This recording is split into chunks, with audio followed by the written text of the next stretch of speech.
So if you've been trying to think positive or just trust, it is not working. I want you to know you're not broken. You're actually listening to the part of you that needs that neuroception of safety first. Today, we're talking about trust as a practice. We're going to be looking at how to build it in your body, one micro step at a time. Yeah, it's like if you ever felt like you should trust yourself, you should trust life, you should trust someone, but your body says otherwise, then this episode is for you.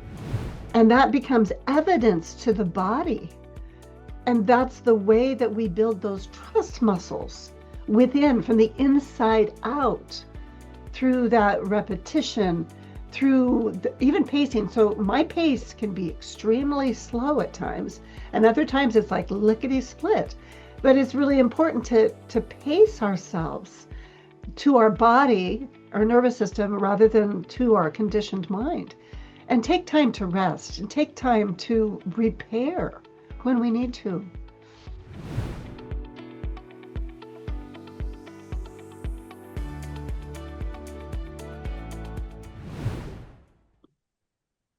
Have you ever made a decision that you knew it was right and your body acted like it was a threat?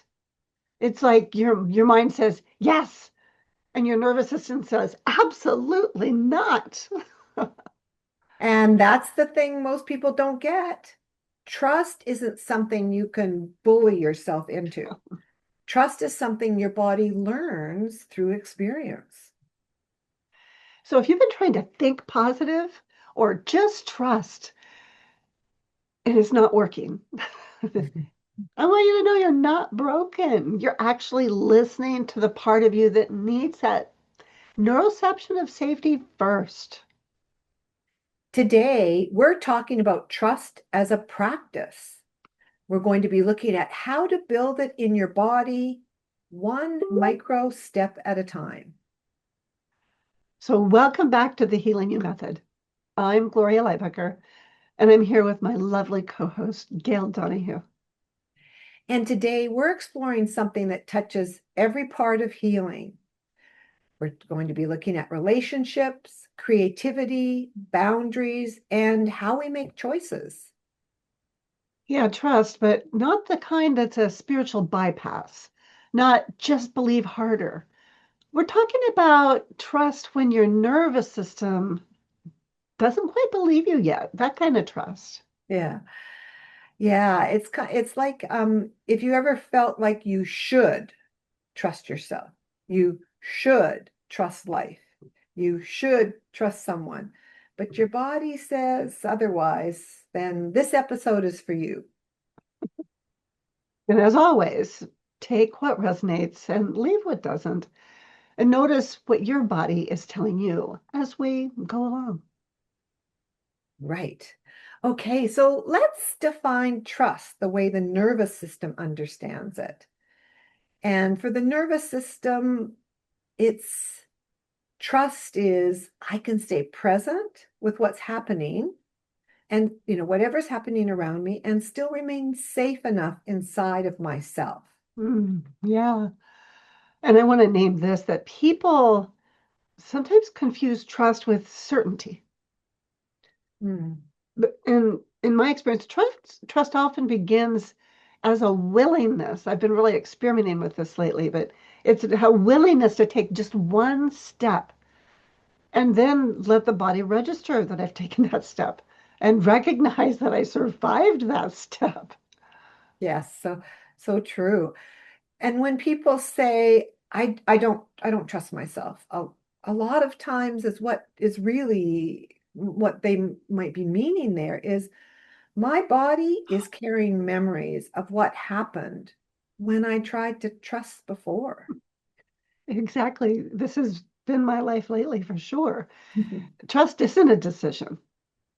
It is a relationship that we build, and it's built through the repeated experiences of, in my experience, staying present with that felt sense of safety, pausing to make that little micro repair and being consistent in that presence.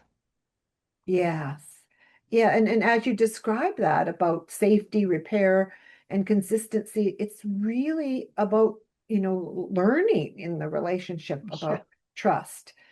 And so, Gloria, I'm wondering, can we talk about the moment when someone is doing all the right mindset, all the right procedures and steps, but still feels that anxiety? Yeah. Yeah, that's so important because the mind, it really can't make a promise that the body can't keep, Mm, right?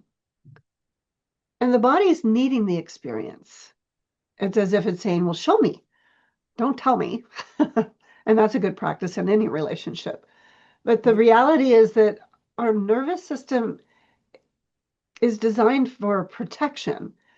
And for those of us who've had relational trauma, with betrayal or loss or even repeated disappointments, what your body learned is that hope is dangerous. Yeah, that hope is dangerous. And what can happen is it can show up as overthinking, shutting down, needing to control, numbing, second guessing yourself, procrastination, or staying with and picking those choices that are safe, even though you don't want them. Yeah, you're just naming a lot of the things that happen in my nervous system. And so this is where I really want to soften shame because when your body doesn't trust, it's not disobedience. It's like a devotion even. It's a part of you that's doing its best to keep you alive. Yeah, yeah. And so I just want to emphasize that piece that you said that's so important, Gloria, because our job isn't to override it. Yeah. Our job is to help it update. Yeah, I like that. Is the update, and that happens through lived experience. And that becomes evidence to the body. And that's the way that we build those trust muscles within, from the inside out, through that repetition, through even pacing. So my pace can be extremely slow at times, and other times it's like lickety split. But it's really important to pace ourselves to our body, our nervous system, rather than to our conditioned mind. And take time to rest and take time to repair when we need to. Yeah, yeah, that's so true. So, Gloria, can you please share a time when you could see that your mind was ready, your mind was saying yes, but your body wasn't? Oh, yes. Well, there was a time when I knew what I needed to say. And and I recognized what I needed to choose. And my body was reacting like I was literally at the edge of a cliff. And what I noticed that happens in my body is that numbing out. I think you named it. It's like a numbing out, but it's like a slow freeze, where I start noticing I'm losing my capacity. I can even notice that I'm starting to have like vision that comes in and gets really narrow. It's like there's just this, I'm closing off my ability to talk. My throat will tighten. Mm, And so what I did was radical for me. Instead of forcing the leap, I practiced something different. And what I did, standing there, because I was going to be leading a class, it was something new I was doing at the time. And what I did is I just paused and I go, I'm just noticing that I need to take a moment for just now. So just let me take a moment. And I did. I shut my eyes, which terrified me. And then mm, I came in, I put my hand on my heart, and I just breathed. And I just was with myself. And as I stayed present with myself in this way, my body softened, I relaxed, I opened my eyes, and I thought, I can talk again. And it was radical. But that terrified me to take that time for me Because my pattern was, no, I'm just in service of everyone else. How could I dare to just say, everybody pause a minute? It was simple, but it was really challenging. Yeah. Yeah, it sounds like it would have been challenging because there you were in front of other people and, kind of performing, so to speak. So I really hear you with your story saying that you didn't demand trust from your body. You took the time, you slowed it down, you got in touch with your body, and kind of your body spoke to you. You kind of Yeah. earned that trust with your body to Yeah. go forward. Yes. Yeah. I like how you said that. As I took the time to be with my body, that's what grew that trust. I stayed in relationship with myself rather than abandoning myself for the outcome, what I thought I should do. Yeah. Right. Yeah. That reminds me of the list of the shoulds that we covered there. Yeah. What about you, Gail? What's a moment where you learned to trust through your body? What was that like for you? Yeah. Well, it's interesting because what's coming to mind for me is thinking about one of those shoulds where you you're going to do something when you really don't know if you really want to do it or not. So it was a few weeks back when I was asked to join the Zoom tech team for a multi-day conference, which involves breakout rooms and screen shares and streaming, and a lot is happening behind the scenes. And well, my mind loved the idea because it was with people that I so enjoy. I know the platform and it's really meaningful work. But my body was all stuck, like it was sort of in quicksand kind of thing. Mm. And I know that I didn't have energy in my body. It kind of sort of leaked all out of me. Oh. But I also felt like my shoulders were creeping up and I was trying to really um, force myself to say yes. And I started to say, oh yeah, no, I'll do that. I've got you. It was me on that autopilot of Mm. saying yes to things when didn't really stop to check in. So I took the time to pause, and actually I took the day and waited to overnight to really feel into it and feel if this was something that I wanted to do in the whole scheme of things with what's happening in my life right now and what's being asked of me.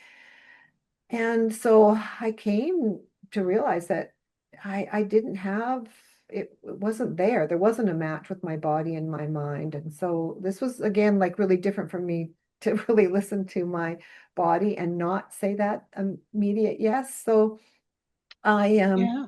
I wrote back and said, thanks so much for the invite and I'd love to be there, but given what's going on in my current timing right now, it's just going to cost me too much for my health to be having this fit.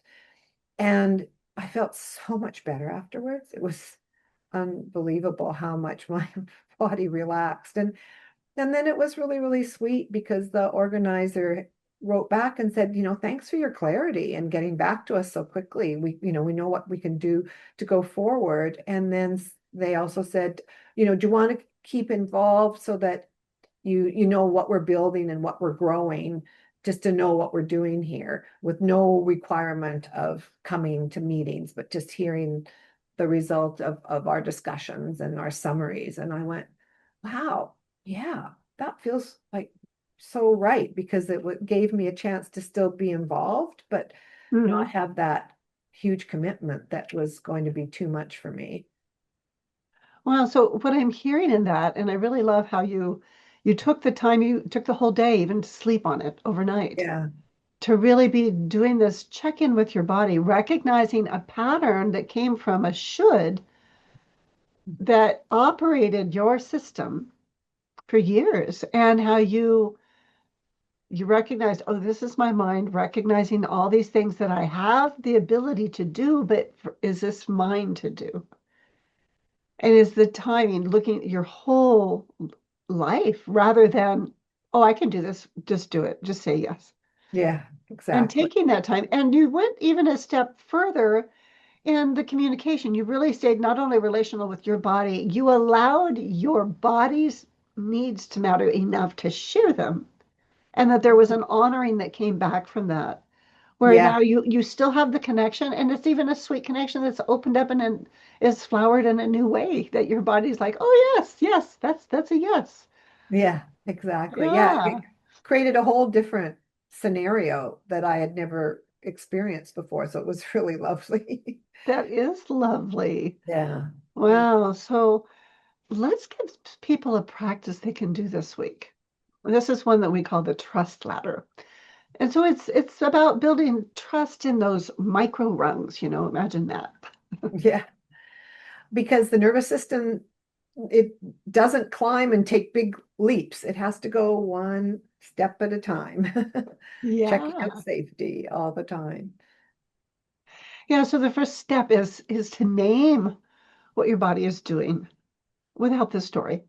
So you ask, well, what sensation is here right now? Like I had shared, oh, what kind of like it went numb. Maybe it's tight or heavy, hot.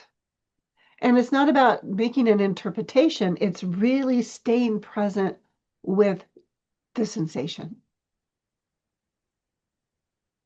Yeah. Yeah. And then the second step is to ask the nervous system what it needs to feel just 5% safer. Not the 100%, not jumping full in and not saying, oh, this is I'm cured. I can do this now. Or, I trust now. It's just the 5%. And it might look like, maybe it's a breath. Mhm. Maybe it's taking a drink of water. Maybe it's slowing down. That was a big one for me, slowing down. And maybe it's a boundary. Yeah. And really recognizing what that is important. And then step three is choosing just one micro action that you can actually keep. It's doable for you because this is so important. Trust is built through keeping promises to yourself. So choose something, just a small step that you can follow through with. Like I will pause before I answer. We both did that. We both took this pause and really stayed present with our body. Having some phrases that you can say can be helpful. In the past, what I've done is I've actually written them on a card because I'd go so numb in my mind, I couldn't remember what I was going to say. So I'd pause and I'd look at my card. It could be something like, oh, I will say, let me get back to you. And Gail modeled that in what she did. Let me get back to you. Or, I'll take one step on the thing I'm avoiding. And that's something I've been doing, recognizing what I'd really like and then I have resistance to do it. I'm like, well, I'll just take this one little step to do it. Or even, I'll tell one person that feels safe to me, I'll tell them the truth. And Yeah. that's what I do with Gail. Yeah. I would say, hey, Gail, got a minute? So just take Yeah. that, have one little action step that you can take. Yeah. It's so amazing how having just that one person that's safe to tell the truth to, and you're not made wrong and you're not judged. Yes. What a huge difference that makes to help your Yeah, nervous system because healing is relational, as it we truly say. is. Yeah. So, step 4 on this ladder is to track evidence. So, our brain likes to see evidence. And so, if we track it, this helps to build trust for Yeah. us. So, after you do that little 5%, that little micro step, whatever it might be, pausing, talking to a friend, a colleague that you know you can trust, then take the time to check in with your body and say, did you notice? Like we did this and this is different. Hmm. Because really taking the time to point it out helps the body learn and helps the body learn that, oh, we did this and I'm still safe. Yeah, that's so key. And step 5 is remembering that repairs, they really do matter more than perfection. And so this is another step I do get some good practice in. When you don't follow through, it's so important to be gentle with yourself rather than shaming yourself to make a repair. And what that might look like is like acknowledging the truth. Yeah, I said I wanted to do that and I didn't do it. It's true, I didn't do it. It's like, well, okay, I acknowledge this.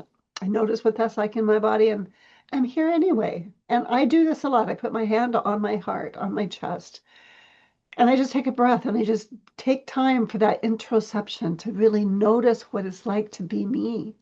And then I say, okay, well, let's do our best. Let's just do our best again. I'll do my best. And this is how trust is rebuilt after life happens. And life happens in all different ways, and we're guaranteed that we'll get to make repairs when we stay present and we track it. So it's so important to be honest with ourselves. I'm not trying to be perfect. Life gets really messy at times, and that's okay. I'm going to stay present with it anyway. Yeah. Right. Well, Gloria, let's just do a 30-second practice right now because Yeah. it just takes 30 seconds. And as you practice it, your body gets better. It's like, oh, she's here listening to me here now. Again, that's Yeah. so I would just invite you to put both feet on the floor, don't have them crossed, and just gently on the floor there, and put one hand on your heart, another hand on your belly, and just invite you to slowly inhale and exhale.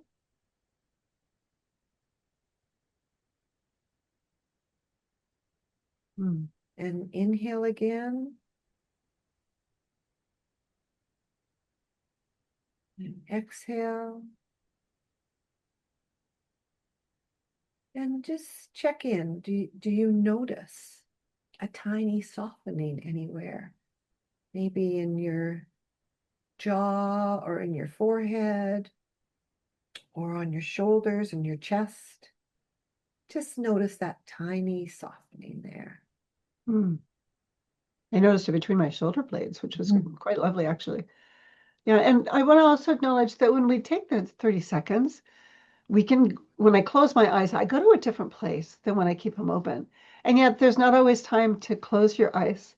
So you can do this practice anytime, eyes open. You can practice eyes Yeah, closed, eyes open, to where it's a practice. You keep practicing it and you'll have access more and more. yeah, So, I really do want to say clearly that trust, it's not a mindset that you achieve. It is a relationship that you practice maintaining. yeah.